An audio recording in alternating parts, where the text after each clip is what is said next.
There once was a shoemaker who worked very hard and was very honest, but still he could not earn enough to live upon, and at last all he had in the world was gone, save just enough leather to make one pair of shoes.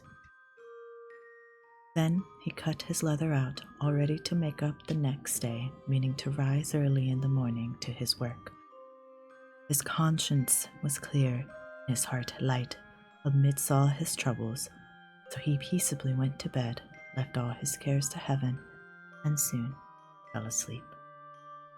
In the morning, after he had said his prayers, he sat himself down to his work, when, to his great wonder, there stood the shoes, already made upon the table. The good man knew not what to say or think at such an odd thing happening. He looked at the workmanship. There was not one false stitch in the whole job. All was so neat and true that it was quite a masterpiece. The same day a customer came in, and the shoes suited him so well that he willingly paid a price higher than usual for them. And the poor shoemaker, with the money, bought leather enough to make 2 pairs more. In the evening, cut out the work and went to bed early, that he might get up and begin betimes next day. But he was saved all the trouble, for when he got up in the morning, the work was done ready to his hand. Soon in came buyers who paid him handsomely for his goods, so that he bought leather enough for 4 pair more.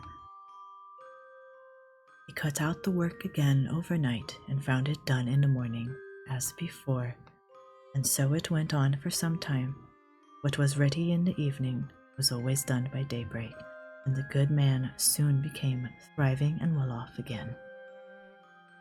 One evening, about Christmas time, as he and his wife were sitting over the fire chatting together, he said to her, "I should like to sit up and watch tonight, that we may see who it is that comes and does my work for me."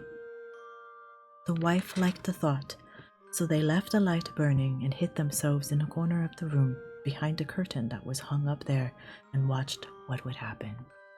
As soon as it was midnight, there came in 2 little naked elves, and they sat themselves upon the shoemaker's bench, took up all the work that was cut out, and began to ply with their little fingers, stitching and wrapping and tapping away at such a rate that the shoemaker was all wonder and could not take his eyes off of them. This was long before daybreak, and then they bustled away as quick as lightning. The next day the wife said to the shoemaker, "These little wights have made us rich, and we ought to be thankful to them and do them a good turn if we can.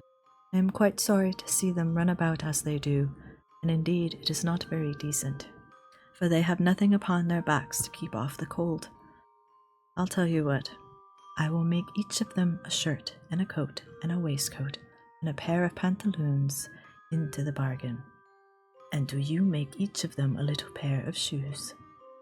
The thought pleased the good cobbler very much, and one evening, when all things were ready, they laid them on the table instead of the work that they used to cut out, and then went and hid themselves to watch what the little elves could do. About midnight in they came, dancing and skipping and hopping around the room, and then went to sit down to their work as usual. But when they saw the clothes lying for them, they laughed and chuckled and seemed mightily delighted. Then they dressed themselves in the twinkling of an eye, and danced and capered and sprang about as merry as could be, till at last they danced out the door and away over the green. The good couple saw them no more, but everything went well with them from that time forward, as long as they lived.